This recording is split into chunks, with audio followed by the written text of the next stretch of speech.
If there's one thing we're all learning these days, as technology advances, the threat surfaces increase. we've gone from rotary phones in our homes to smartphones in our pockets. Advancing technology has put technology in places in our lives where it didn't exist before. With more of our information sitting out there, data breaches are affecting more and more people.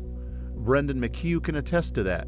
He works for the Computer and Technology Crime High-Tech Response Team, CATCH for short. Target was large, Gmail was huge, Yahoo was huge. And the one breach sitting on top right now? Equifax. It's affected over 140 million people in the United States. We also need to realize that our information is out there and can and likely will be used. This means checking your credit report every year. It's incumbent upon us as consumers to do that. With the addition of the EMV chip on credit cards, financial institutions have made it harder for information at terminals to be stolen. Instances of identity theft where the card was present at a terminal have actually taken a decrease in the past year. But online fraud keeps increasing. It's much easier now for criminals to establish a new credit card in your name and go out and use that card than it is to hijack an existing account. There are a couple of internet hygiene rules that I would suggest. One of those is to have a unique password for every online account. One of the ways that hackers will take over a person, they call it owning them, is they will guess a relatively simple password. Make sure your password is at least 8 characters and made up of upper and lowercase letters, numbers, and special characters.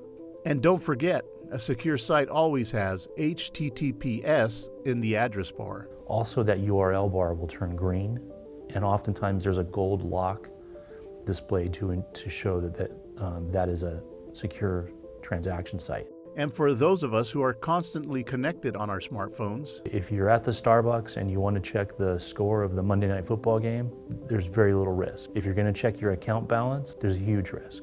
don't forget multi-factor authentication, used by many sites to generate a secure code that you must enter along with your password. And that code will be sent to you via SMS text to your phone, and you have to punch that in. Finally, what steps should you take in case you've been a victim of financial identity theft? The first thing is that you need to get a police report.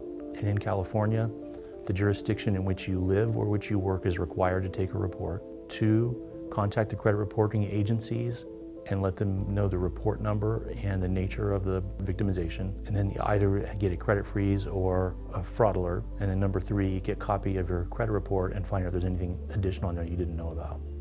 I think it's safer to assume in today's world that our information has been exposed, likely through a data breach or some other way. And what we need to be vigilant about is monitoring the credit activity and being as secure with our information as we can, and then making sure that we engage with trusted businesses that we believe are going to protect our information.